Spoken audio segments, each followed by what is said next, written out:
Olá, pessoal, tudo bem? Bom, nós vamos seguir para a segunda parte, abordando os princípios constitucionais em matéria ambiental. Então, no nosso primeiro vídeo, nós abordamos, o princípio do direito à qualidade, à sadia qualidade de vida, ou também compreendido como o princípio do meio ambiente ecologicamente equilibrado. Também falamos sobre o princípio ao acesso equitativo dos recursos naturais, que também pode ser denominado como o princípio do desenvolvimento sustentável, o princípio da sustentabilidade. Falamos sobre o usuário pagador, sobre o poluidor pagador, o princípio da reparação, o princípio da informação e da participação. Agora nós vamos partir para outros princípios em matéria ambiental, tá? E vamos falar agora dos princípios da prevenção e o princípio da precaução, que vem muito a calhar com a atual situação que nós estamos vivendo e convivendo agora, né, nos dias atuais, que é a situação da pandemia do Covid-19. Então, os princípios da precaução e da prevenção são dois importantes princípios que atuam nas situações de risco ambiental, tá? Então, atuam em razão de acontecimentos que venha causar degradação, venham fragilizar a qualidade ambiental, né? Em relação à poluição, em relação a dizimação de espécies de animais e também da biodiversidade em relação a desequilíbrios ambientais. Então, o princípio da precaução e da prevenção são princípios que orientam a intervenção do poder público em razão de evidências, né, que estejam acontecendo no nosso meio ambiente. Então, esses dois princípios, cada um existe uma conceituação. Então, nós precisamos ter bastante cautela, né, na definição desses dois princípios. Inicialmente, o princípio da prevenção, ele é um princípio que ele vem a calhar com a definição do direito ambiental propriamente dito. Porque o direito ambiental, ele é um conjunto de regras que visa especialmente prevenir ações preventivas para que impedir a ocorrência de danos ao meio ambiente. Então, esse princípio, ele lida com tudo aquilo que é conhecido, com os riscos já conhecidos. Então, determinadas atividades, sabemos que determinadas atividades, que determinadas ações e determinadas omissões podem causar significativo dano ambiental. Então, por exemplo, sabemos que atividades de mineração causam danos ambientais, muitos deles irreparáveis, porque existe situação que a exploração mineral não é capaz de reparar o dano de forma a restabelecer o status quo ante daquele ambiente, do meio em si. Então, o princípio da prevenção, ele lida com o que é concreto, com o que já se é conhecido. Então, por exemplo, já existem pesquisas ambientais, pesquisas científicas, para comprovar que determinada ação, ela, se praticada, vai caracterizar, vai resultar em um dano. Então, por exemplo, o desmatamento, tá? Em relação ao uso de forma indiscriminada dos recursos, dos bens ambientais. Então, em relação a esses tipos de ação, impõe-se a aplicação do quê? Do princípio da prevenção, onde já se conhece os riscos de determinadas ações e, em razão desses riscos, a prevenção já impõe certas atitudes que o poder público e a coletividade devem tomar para impedir que esses danos, esses resultados danosos aconteçam, certo? Então, o princípio da prevenção é igual a risco conhecido.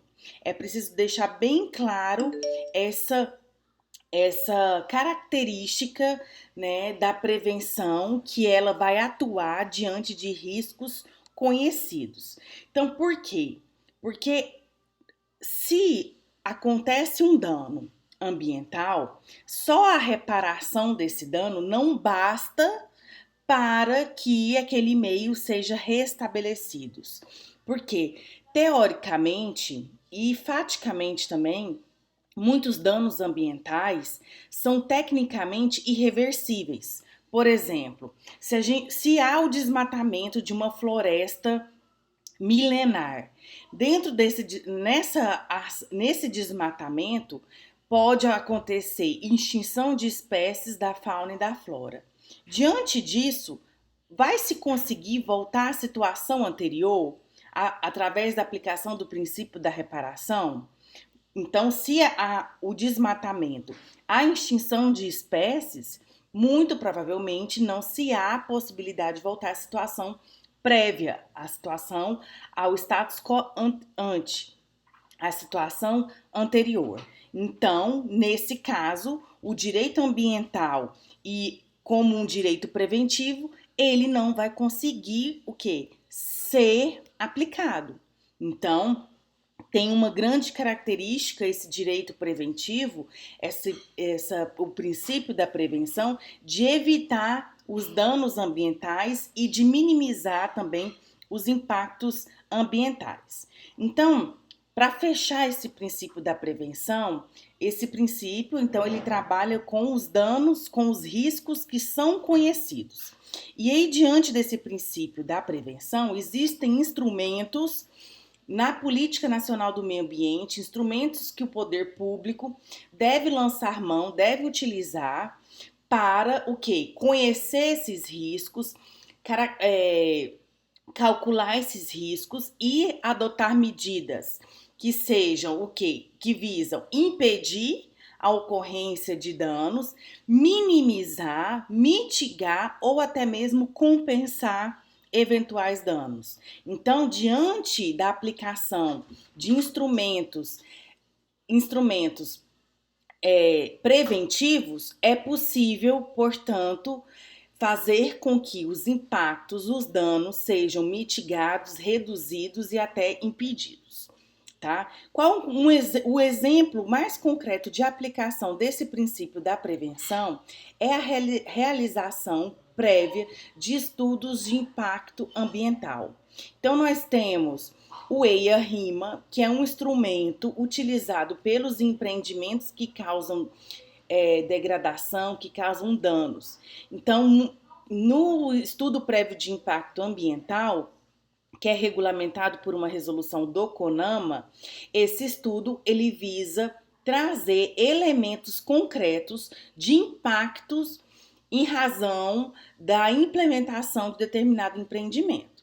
Então, todas as atividades que causem significativa degradação, significativo dano ambiental, têm por obrigação a realização desse estudo prévio de impacto ambiental, certo? E é um instrumento que traz aqui como exemplo para como aplicação do princípio da prevenção, certo? Bom, o princípio da precaução, ele é ao contrário da prevenção. Enquanto que na prevenção nós lidamos com riscos conhecidos, na precaução os riscos são desconhecidos.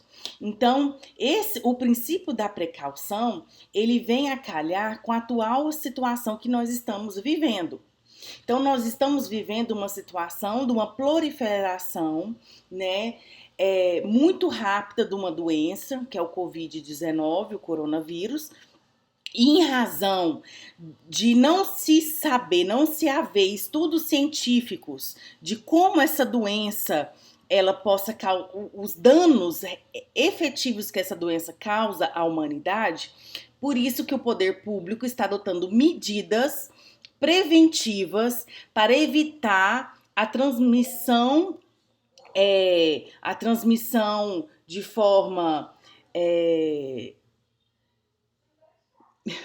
uma transmissão de grande impacto, né, na coletividade. Então, o governo, através de medidas como distanciamento social, isolamento social, né, medidas sanitárias, ele está orientando a população a tomar essas medidas, porque com base no que está acontecendo em outros países, né, uma grande taxa de letalidade que essa doença já vem causando em outros países, e aqui no Brasil está se discutindo, adotando medidas para que essa taxa de letalidade seja minimizada, né, especialmente em relação à população idosa, aquelas pessoas que já possuem comorbidades, doenças pré-existentes, que precisa de adotar várias condutas para que não venham a morrer em razão dessa doença. Então, pessoal, o princípio da precaução, ele é importante e é o exemplo mais concreto que podemos estar demonstrando essa realidade que nós estamos passando atualmente. Ou seja, todas essas medidas sanitárias, né, de higienização, elas já visam que nos precaver do contágio de grande massa. E sabemos também da incapacidade do nosso sistema de saúde em estar acolhendo um grande número de pessoas contaminadas e que precisam ir do sistema de saúde. Então, para que não haja um colapso, né, no sistema de saúde, é preciso adotar medidas de distanciamento social para que esse contágio não possa acontecer em grande massa, em um grande número de pessoas, que o sistema não consiga atender de forma como se deve atender. Então, esse princípio da precaução, ele lida apenas com evidências, mas evidências incertas, evidências não concretas, ou seja, evidências abstratas. Então, muito se especula que como que o povo brasileiro vai reagir a essa doença. Nós já estamos dentro de um cenário com várias mortes em decorrência ou por conta, né, do agravamento de certas doenças por conta do contágio do coronavírus. Então, por isso que o governo vem aconselhando toda a população a fazer o distanciamento social, tá? A isolar os grupos de risco para que minimize os impactos dessa pandemia aqui no Brasil. Então, o princípio da precaução, ele orienta a intervenção do poder público diante de evidências concretas de ocorrência de um determinado dano em razão da ocorrência de uma ação ou de omissão. Como que isso acontece, né? Pegando aqui esse exemplo do que nós estamos vivendo atualmente. Qual que é a evidência concreta que nós temos? Que o coronavírus, ele causa uma alta letalidade na população idosa, aqueles acima de 60 anos, e nas pessoas, né, que possuem outras doenças, que já estejam com uma imunidade fragilizada. E em razão dessas evidências concretas, o poder público está agindo de forma a precaver a população para não se contaminar. Por isso que a orientação é a realização do distanciamento social que nós estamos vivendo. Então, atenção num pequeno detalhe, mas primordial na diferenciação do princípio da prevenção com o princípio da precaução.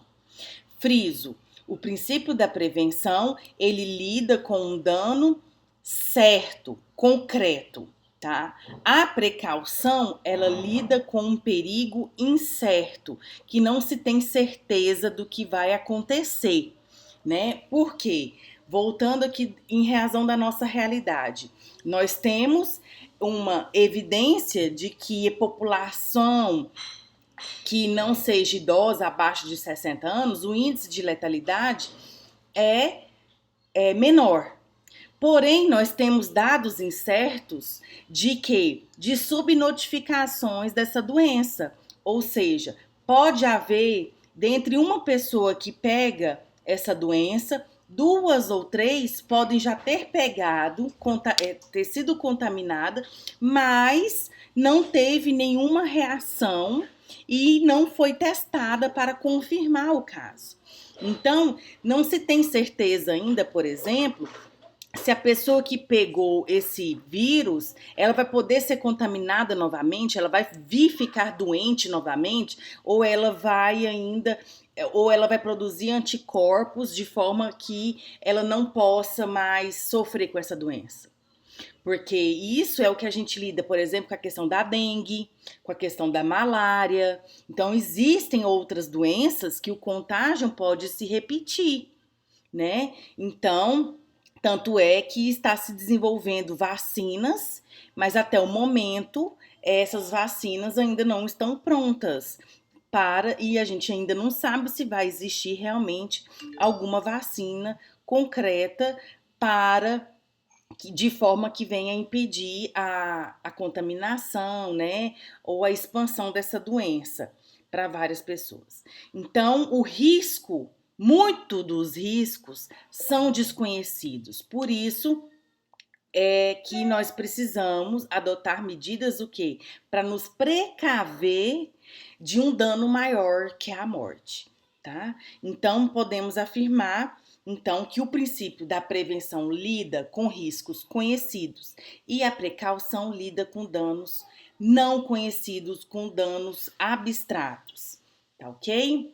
Bom, outro importante princípio que nós precisamos compreender também é o princípio da função socioambiental da propriedade. Então, nós sabemos que a Constituição Federal, ela traz para dentro desse sistema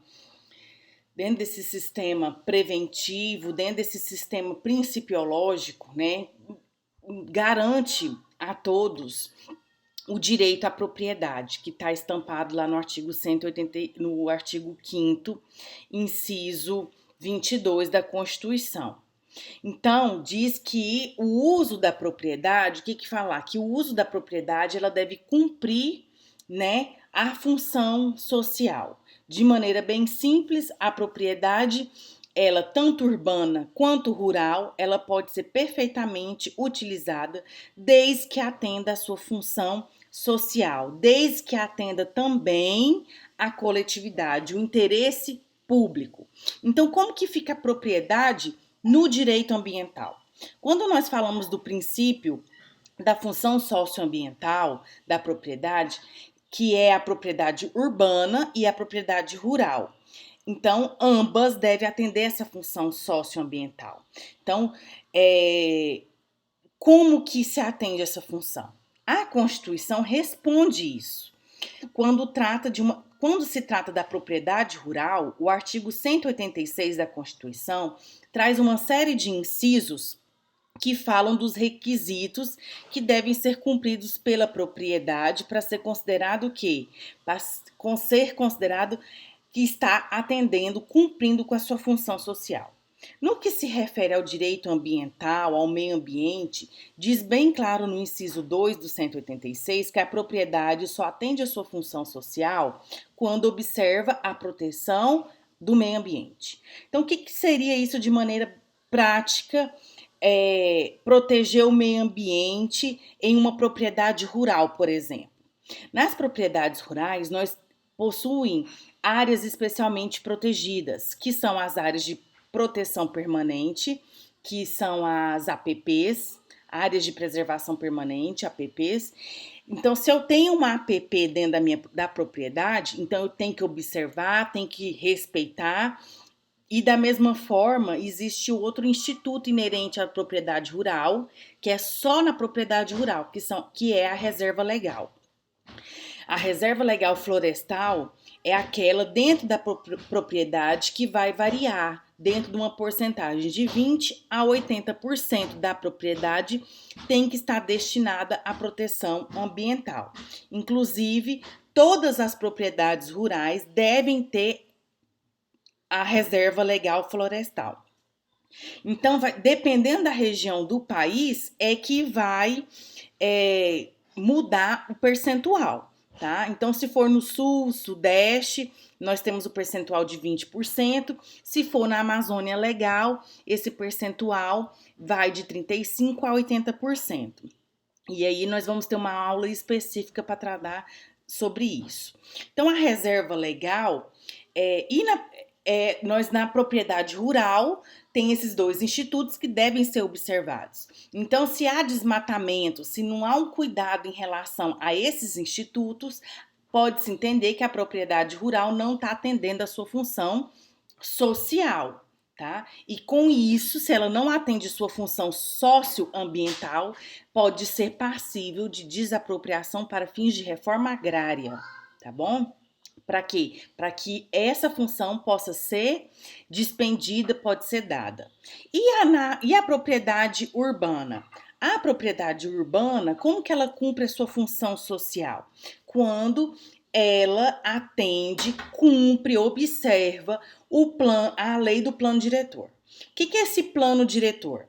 É uma lei fundamental que se dá nas cidades com mais de 20 mil habitantes. Então, o Estatuto das Cidades traz essa previsão que todas as cidades com mais de 20 mil habitantes têm que ter a lei do plano diretor. E essa lei, ela traz como que o município, como que a cidade ela vai ser organizada, como que ela vai atender a função social em relação àquelas propriedades privadas. Então, o cumprimento da função socioambiental no aspecto urbano tem que atender aos requisitos previstos na legislação municipal e especialmente na lei do plano diretor, tá? Então, de uma maneira bem prática, para atender essa função, né, social, nos termos da legislação municipal, os munícipes, os administrados, eles devem cumprir obrigações positivas e obrigações negativas. Ou seja, o negativo aqui não é no sentido pejorativo, ou seja, tem que deixar de fazer. Então, o que é? Tem obrigação de cuidar, de limpar os seus quintais. Por quê? Porque nós temos a questão da epidemia da dengue. Então, todo aquele que não cuida da sua propriedade, não está cuidando dos seus quintais, pode ser ali um local de proliferação de doenças, e isso não atende o interesse da coletividade. Então, não está atendendo a função social. Questão de ruídos, poluição sonora. Os munícipes devem se abster de emitir ruídos além dos padrões de qualidade permitido, tá? Para atender também o interesse público, a função social da sua propriedade. Então, esses são alguns aspectos que estão regulamentados na lei municipal, dentro dessa legislação do plano diretor, né, que traz obrigações de fazer e de não fazer aos munícipes para serem observadas em detrimento do cumprimento da função socioambiental, da função social da propriedade privada nos ambientes urbanos, tá ok? Então, com isso, nós fechamos aqui